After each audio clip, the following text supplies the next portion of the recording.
И снова доброе утро, наши телезрители. В продолжении программы мы побеседуем с гостем нашей программы, который приехал из города Кишинева. Это Роман Кавак, является организатором, руководителем гагаузского сообщества в Кишиневе «Гагаузъеви». Эту и другую тему мы сейчас раскроем. Роман, доброе утро. Доброе утро, Светлана. Как настроение? Настроение замечательное. У меня всегда, когда я приезжаю в Гагаузию, отличное настроение. Знаете, очень радует, что в последнее время гагаузам отдельное внимание уделяется вами, сообществом, которое вы организовали в Кишиневе, «Гагаузъеви». Что это за сообщество, кто в нем работает и какие цели реализуете?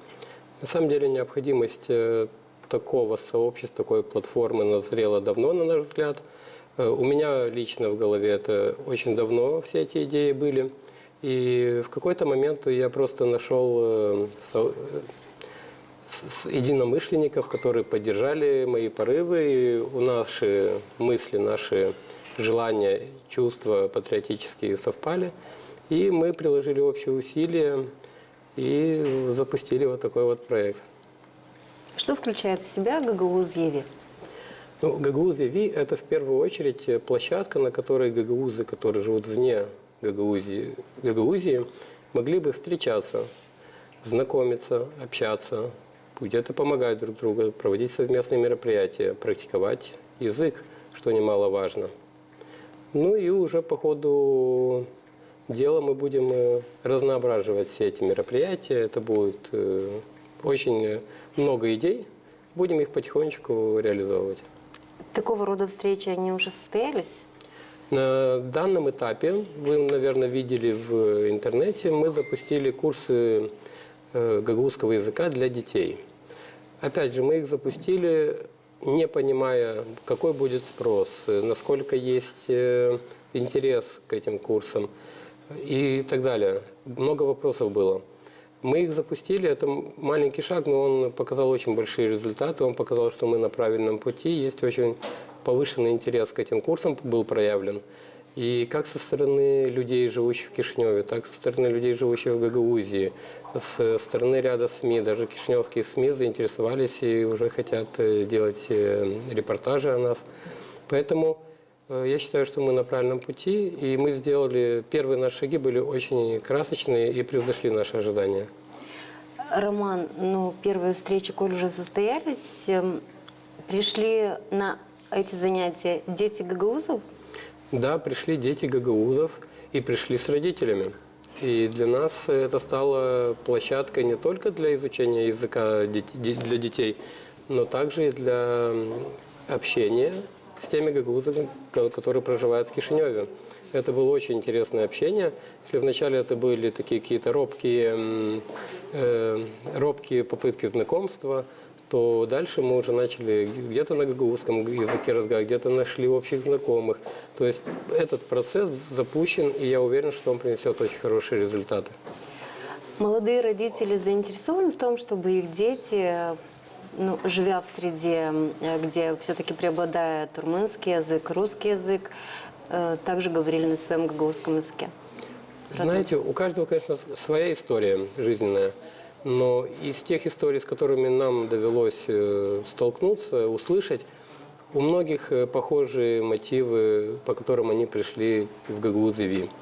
У них есть определенное чувство любви к родине, и зачастую ввиду разных причин, где-то нехватка времени, где-то не наличие кому поехать, есть вот эта тоска по гагаузскому языку, по гагаузским каким-то обычаям, еде, танцам, песням.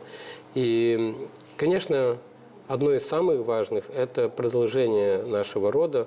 Все-таки наши деды, прадеды, они пронесли наш язык, нашу культуру сквозь сотни лет. Не для того, чтобы мы в 21 веке, имея все условия для развития, для изучения, чтобы мы это все потеряли. Это стало мотивом и для меня, и для всех, для многих наших единомышленников и членов тех людей, которые уже присоединились к нашему движению. Кто будет вести, преподавать гагаузский язык? Они уже ведут.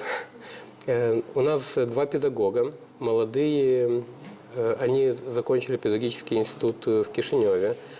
Нам их предложила Евдокия Степановна Сарычан, Олеся и Ирина. Они преподают немножко не в том стиле, как привыкли к этому мы в школах. То есть мы изначально решили, что мы создадим атмосферу дружественную в игровой форме, чтобы дети воспринимали это не как урок, а как встречу с друзьями, как приятное времяпрепровождение. И дети ходят с удовольствием. Как вы думаете, такого рода занятия они будут более эффективны в изучении гагаузского языка? По крайней мере, на первоначальном этапе, для того, чтобы заинтересовать детей, наша сейчас основная задача состоит в том, чтобы дети туда потянулись сами, чтобы их заинтересовать. Когда им начнет это нравиться, они будут туда приходить. Дальше мы уже будем строить наши курсы в соответствии с определенными теми методическими пособиями, которые уже есть подготовлены в Гагаузии, по которым работают и в Гагаузии в том числе. В этом вопросе нам помогает научно-исследовательский центр Маруневич. Они нам предоставили весь необходимый материал для этого. На сегодняшний день сколько деток посещает занятия? У нас запросов очень много. Ввиду разных причин не все могут прийти в тот день, когда мы их проводим. Вот, так как мы их проводим один раз в неделю, по понедельникам в 7:30. Но у нас около 10-12 детей посещают наши курсы. И, в принципе, это максимум, который мы на данном этапе можем охватить. Думаете ли расширять количество воспитанников обучения, если все-таки будут желающие, больше желающих? Конечно, мы планируем развивать это. Это только первые шаги мы делаем. Нам надо было понять, насколько это интересно, какой будет проявлен интерес, насколько это необходимо, если и вообще необходимо ли. Сейчас мы видим, что очень много интересующихся, очень много желающих. И более того, есть кто интересуется детскими курсами, но пока не могут ходить. Есть те, которые спрашивают уже не гагаузы, которые спрашивают, можно ли нам тоже приходить на такие курсы. И есть взрослые, которые спрашивают, причем тоже и гагаузы, и не гагаузы, которые спрашивают, будут ли курсы для взрослых. Поэтому мы видим очень большое пространство для развития, даже вот в рамках изучения гагаузского языка. Наверное, не думали, что и взрослые потянутся, коль планировали для детей проводить занятия. Если спектр сообщества у вас увеличивается, наверное, будут курсы проводиться и для взрослых? Предусматриваете? Не могу сказать, что мы не думали. Мы думали и об этом. То есть мы всегда, более того, мы хотели этого, чтобы все потянулись. Потому что любое сообщество, оно на бумаге, оно не сообщество. Сообщество – это когда люди встречаются, это когда люди обмениваются опытом, когда люди общаются. Вот тогда формируется сообщество. Сообщества на бумаге, их очень много, и это никому не интересно. Интересно именно привлечь людей, и это наша основная цель.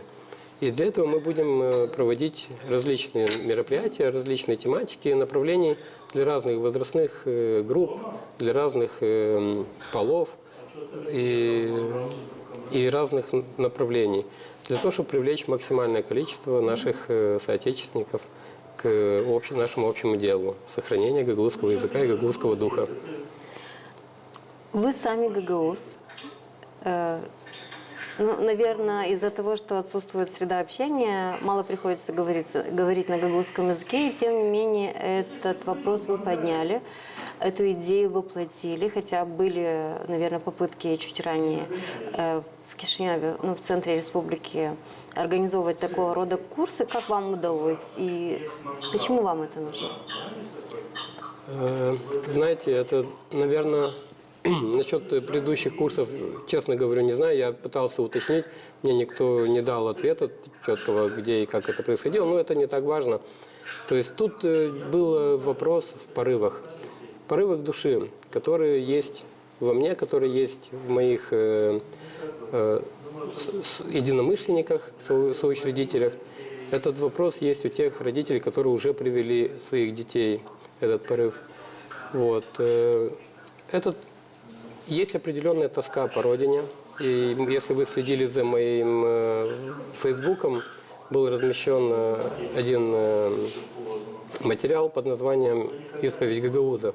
И там я, в принципе, описал тот путь и те чувства, которые меня привели к созданию гагаузы ВИ в Кишиневе. Мы хотим, чтобы это стало местом, где гагаузы будут встречаться, общаться, обмениваться опытом, учить друг друга, помогать друг другу. И чтобы мы чувствовали, что мы, гагаузы, являются полноценным составляющей этого общества, молдавского общества. И это также наш дом, общий Молдова, в котором мы имеем определенное место, важное место. И мы обогащаем этот дом своим присутствием. Также мы хотим, будучи за пределами Гагаузии, показать на своем примере, что мы являемся очень дружелюбным народом, который любит и ценит и другие народности, которые проживают с нами вместе, и что мы открыты к диалогу, мы готовы обмениваться нашими знаниями, нашими ценностями духовными с другими народами и перенимать их, учить их, для того, чтобы мы могли друг друга воспринимать как единое целое. Это важно. Фотографии, размещенные в соцсетях, говорят о том, что занятия проводились в библиотеке имени Михаила Чекира. Это и есть, это и будет домом Гагаузы? Да, вы правы. Мы выбрали неспроста это место, потому что это, наверное, такое знаковое место, где когда-то уже гагаузы собирались. И мы хотим возродить эту традицию. Тем более, что эту библиотеку буквально в этом году турецкое агентство ТИКа отремонтировало и создало там очень уютные условия для того, чтобы туда можно было прийти и книги почитать, и язык поучить, и литературные вечера провести, и различные другие мероприятия проводить. Более того, и руководство муниципальной библиотеки ХДО, которая является основным офисом филиала Чакыр, и руководство библиотеки Михаил Чакыр, и работники. Им всем очень понравилась эта идея, они все очень вовлечены, они присутствуют на наших уроках. И хочу их поблагодарить за это, что, не будучи гагаузами, они привносят огромный вклад. Они остаются после работы специально для того, чтобы мы могли проводить эти курсы. Они на самом деле вносят огромный вклад в то, чтобы гагаузский язык и гагаузская культура малыми шагами продвигалась в Кишиневе. Вы правильную вещь сказали, что надо создать такие условия, чтобы привлечь и детей, и взрослых к изучению гагаузского языка. Но еще немаловажно удержать детей, и, то есть возбудить у них интерес. Скажем так, на данном этапе, как я и сказал, мы создаем атмосферу, чтобы дети туда потянулись. После каждого занятия мы их поощряем сладостями, соки. У нас уже появились даже люди, которые тоже привлекаются к этому на добровольной основе, которые сами проявили желание тоже поощрить деток. Во-первых. Во-вторых, на будущее мы планируем ряд мероприятий, тоже, которые будут иметь гагаузский подтекст, и где мы сможем где-то на русском, где-то на гагаузском, чтобы детки свои знания, которые они получают на курсах, могли применять и на практике. Вместе с родителями будут некоторые мероприятия проходить. Там дети уже будут иметь площадку, коммуницировать, да, общаться со своими родителями на гагаузском языке, что потом они, возможно, смогут перенести и домой.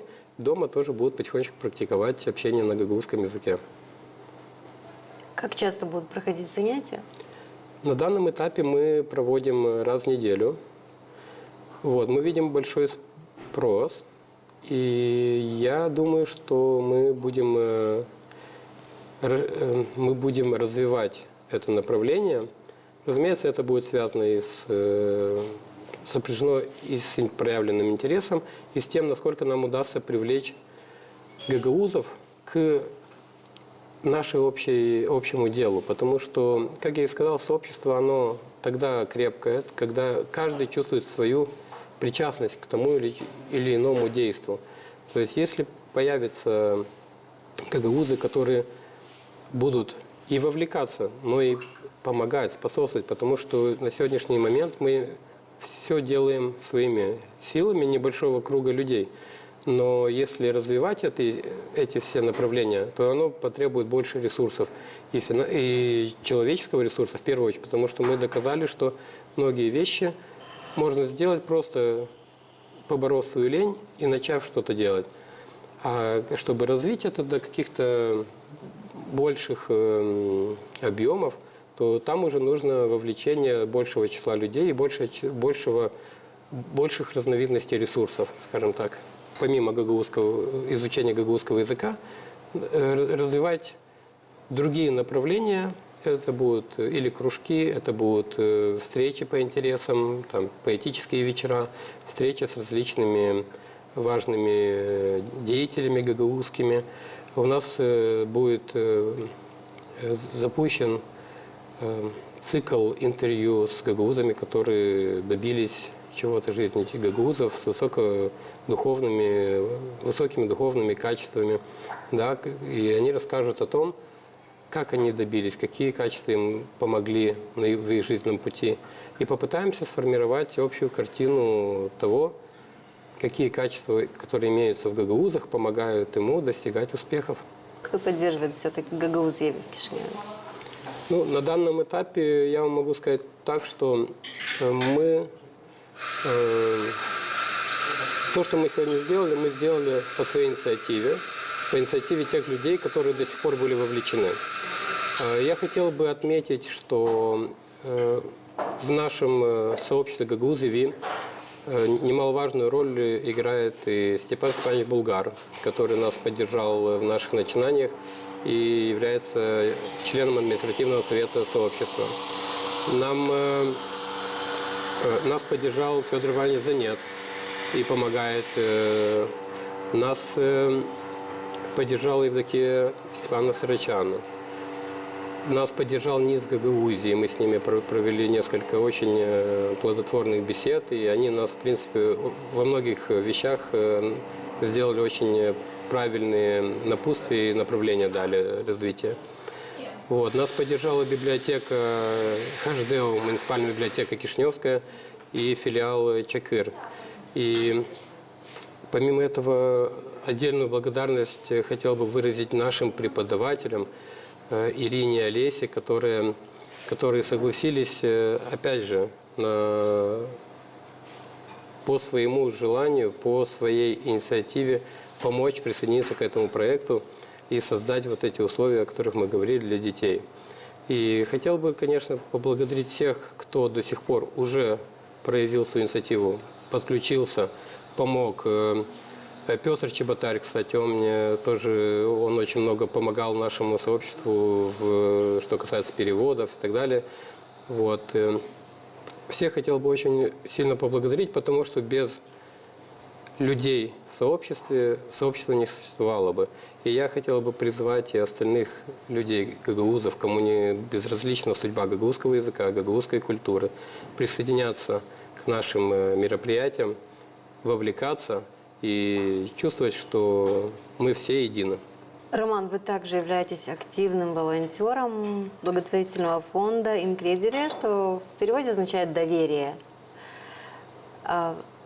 Какую функцию выполняет благотворительный фонд, и в частности, ваша какая роль как волонтера? Да, я начинал как волонтер. Мы еще начинались как волонтеры в группе друзей в WhatsApp «Артемовцы», по аналогии с тимуровцами. Вот. Это была как такая шуточная акция. Мы это сделали одну, вторую. Потом это все набрало такие масштабы, что мы задумались над тем, чтобы это все стало официальным. Потому что были очень большие объемы помощи, которые нам удавалось собирать. И мы сформировали команду, открыли благотворительный фонд «Инкредере». В этом фонде я являюсь членом административного совета. Вот. У фонда Incrediry на самом деле тоже достаточно молодой фонд, но уже сейчас он показал очень хорошие результаты.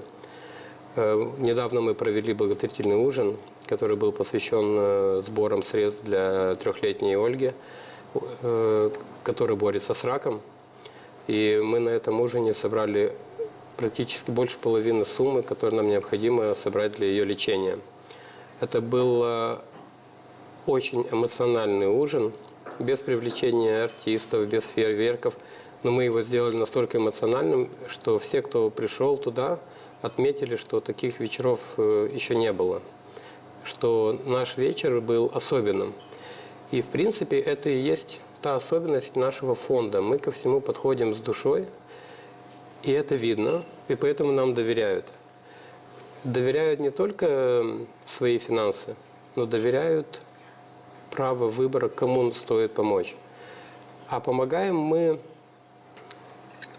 стараемся оказать такую помощь, которая приведет к конкретным результатам. То есть мы стараемся довести сбор до конца, закрыть его, и чтобы в вопросе борьбы за жизнь не стоял финансовый вопрос, а стоял вопрос волевых качеств человека. И у нас есть очень уже много хороших историй, когда люди победили эту болезнь благодаря тому, что они не думали о финансовой стороне этого вопроса. Это очень важно. Моральная поддержка. У нас есть в фонде волонтеры, которые прошли этот путь и сегодня живут полноценной жизнью, счастливой жизнью, успешной жизнью. И своими примерами они вдохновляют тех людей, кто сталкивается с этим впервые, на борьбу, на то, чтобы не опускали руки ни в коем случае. И для того, чтобы своим примером показать, что нужно бороться, нужно идти до конца, и в конце всегда есть место для хорошего результата. Более того, мы в рамках фонда, наш фонд существует на условиях фондрайзинга. То есть на каждого человека мы запускаем сборы через Facebook, через Instagram и так далее. Вот, поэтому у нас нету каких-то конкретных спонсоров, там, больших капиталов. То есть все, что мы делаем, мы выбираем, кому мы хотим помочь, и запускаем акции. Мы всеми силами стараемся закрыть этот сбор. Вот это нас отличает от других подобных организаций, которые могут запускать несколько сборов, но ни один из них, ну или мало, некоторые из них только удается закрыть. Основная часть остается незакрытыми полностью. А мы стараемся все-таки концентрировать свое внимание на одном сборе, но закрывать его. И еще хотел бы отметить, что мы немаловажную роль уделяем не только к сборам средств для борьбы на лечение, а для профилактики. Самое важное во всех этих случаях – это вовремя выявить эту болезнь, потому что на ранних стадиях шансов побороть болезнь намного больше. И мы с определенной периодичностью делаем посты, распространяем их, информируем людей о том, чтобы они не откладывали на потом, не пытались заработать всех денег, а находили время для себя, шли в медицинские учреждения, проходили с определенной периодичностью элементарные контроли хотя бы делали, для того, чтобы выявить, не дай бог, эту болезнь на ранней стадии. Это очень важно. Фонд Incrediry совсем юный, более года существуете. За это время какова история вашей плодотворной работы, благотворительной работы? В рамках ужина благотворительного, о котором я говорил, мы обнародовали данные, что за прошедший год мы помогли более 400 людям. Из них где-то половина – это дети, и половина – это пожилые люди. Мы хоть фонд и молодой, но у нас есть уже истории спасения жизней, и плюс наши акции приобрели очень большой охват и масштаб. Наши акции, в которых мы ездим в детские дома, в дома престарелых, в онкоинституты, очень много желающих, и даже когда мы были в Гагаузии, у нас была акция в Гагаузии недавно, буквально осенью, когда мы ехали, было настолько много желающих, что это было просто колонна из более 20 машин. Да, и Мы ездили и в Бельце, у нас была акция, в Гагаузии, как я сейчас упомянул, была акция. Мы по Кишиневу проводим акции. В Тирасполе мы были уже несколько раз с нашими акциями. Поэтому мы стараемся, в Аргееве до этого мы были, мы стараемся ездить не только в Кишиневе. Более того, за пределами Кишинева чаще всего больше нуждаются в помощи, чем в самом Кишиневе. Я очень рад, что нам удалось в этом году зажечь огонек в окошке нашего гагаузского дома. И я надеюсь, что теперь каждый гагауз будет иметь в виду, что в Кишиневе есть гагаузский дом, и увидев огонек в окне, постучится к нам в дверь, зайдет и всегда найдет то тепло и ту любовь, ту дружескую атмосферу, которую мы пытаемся создать и передать нашим товарищам. И, конечно же, пользуясь случаем, я тоже хотел бы поздравить всех с Новым годом, с наступающим, и пожелать реализации всех планов, всех мечт, и чтобы Новый год принес новые свершения, а весь негатив, чтобы остался в прошлом. Спасибо, Роман, за беседу. Вам спасибо за приглашение. Вас с наступающими праздниками. Верьте в чудеса, они обязательно исполнятся. Если бы мы не верили в чудеса, мы бы не делали бы то, что мы делаем. Ну, а я хочу напомнить нашим телезрителям, что вместе с нами свое доброе утро начинал Роман Калак.